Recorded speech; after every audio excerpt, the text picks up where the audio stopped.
Bismillah ar-Rahman ar-Rahim.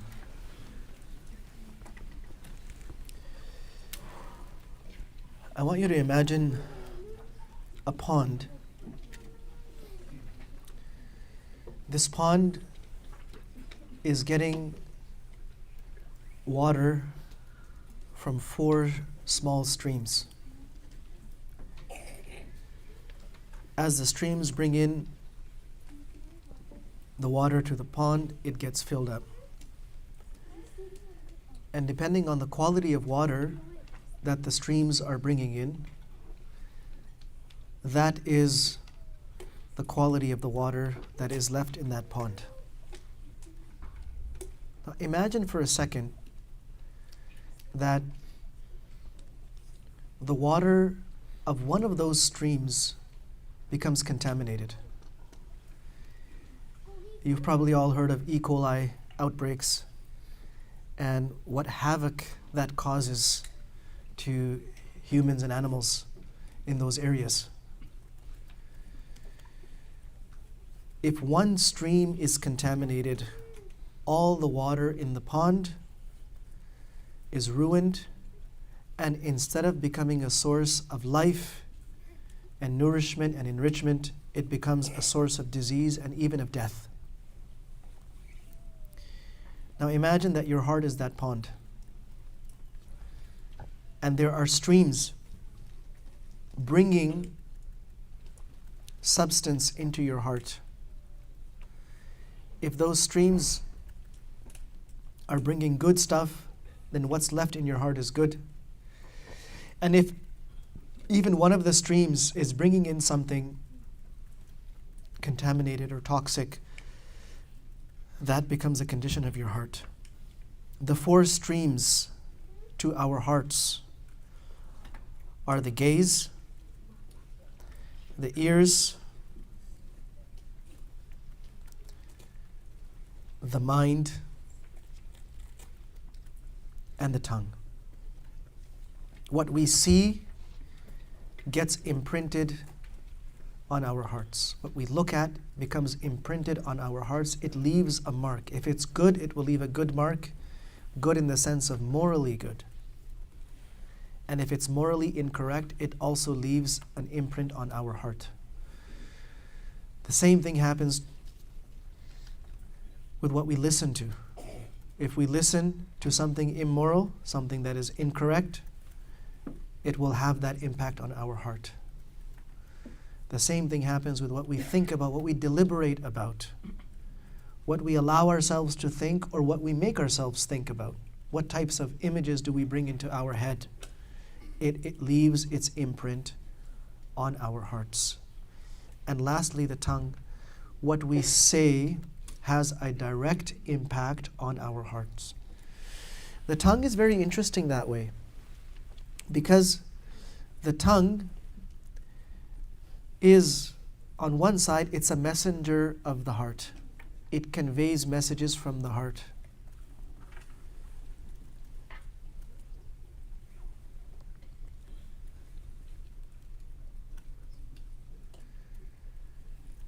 The Sha'ir says, إِنَّ الْكَلَامَ لَفِي الْفُؤَادِ وَإِنَّمَا جُعِلَ اللِّسَانُ عَلَى الْفُؤَادِ دَلِيلًا. Conversations actually happen in the heart. The tongue is merely an interpreter. It conveys what's in the heart. So on one side, the tongue is the barid of the heart. It is the messenger of the heart. On the other side, the tongue has an impact on the heart. It works both ways. If what we say is in line with what Allah subhanahu wa ta'ala is pleased with, then this adds to the life and the purification of our heart. And if what we say is not in line with the pleasure of Allah subhanahu wa ta'ala, then you can say it is contaminating our heart or adding toxicity and impurities to the heart. I want to speak a little bit about the tongue, because as we get into this next segment of the course, which is various sicknesses, illnesses of the heart and their cures, I would like to start with the tongue because this is something that we're using all the time.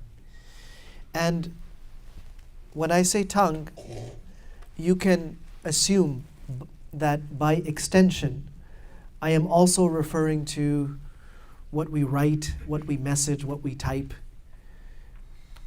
what we swipe, whatever it is, all our means of communication, whether it's to one person or it's a group of people, whether it's in closed doors or it's in a WhatsApp chat group.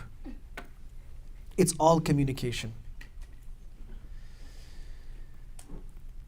In Arabic, there's a proverb that describes the tongue as jirmuhu saghir wa jurmuhu kabir. Its size is very insignificant, but its crimes are enormous, massive. That's why the hadith of Nabi sallallahu alayhi wasallam says, "Man samata naja," a person who manages to maintain silence, who maintains control over their tongue, this person has succeeded.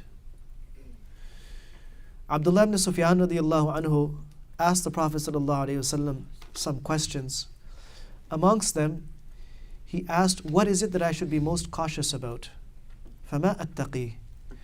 The Prophet sallallahu alayhi wasallam pointed towards his tongue. Be cautious about this. In the other hadith, he alayhi salatu wasalam said to Uqba ibn Amir radiallahu anhu, who asked him, what is salvation? Man najah? So he said, أَمْلِكْ عَلَيْكَ لِسَانَكَ وَلْيَسَعْكَ بَيْتُكَ وَابْكِ عَلَى خَطِيئَتِكَ. Keep control over your tongue. Stay in your home. In other words, don't go out unnecessarily. And when you have a chance, make istighfar and cry over your sins. Weep over your sins. Mu'adh ibn Jabal radiallahu anhu asked the Prophet sallallahu alaihi wasallam, أَإِنَّا لَمُؤَاخَذُونَ بِمَا نَتَكَلَّمُ بِهِ. Are we going to be held to account about our words, our statements? The Prophet sallallahu alaihi wasallam said, what's wrong with you, O Mu'adh? وَهَلْ يَكُبُّ النَّاسَ عَلَى مَنَاخِرِهِمْ فِي جَهَنَّمْ إِلَّا حَصَائِدُ أَلْسِنَتِهِمْ. What else is going to throw people nose first into Jahannam but the harvests of their tongues? Look at the term he used, the harvests of their tongues.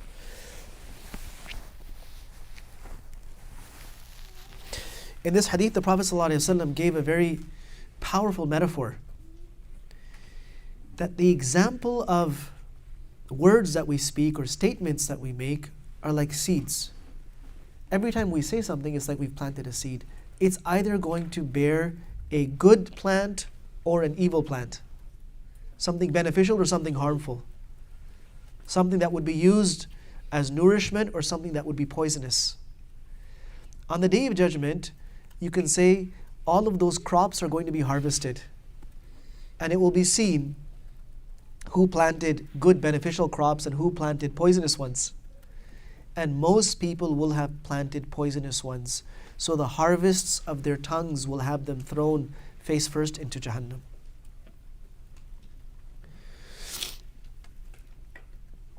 In one hadith from Anas radiallahu anhu, Prophet sallallahu alaihi wasallam said that a person's iman will not be correct until their heart is correct. And a person's heart cannot be correct until their tongue is correct.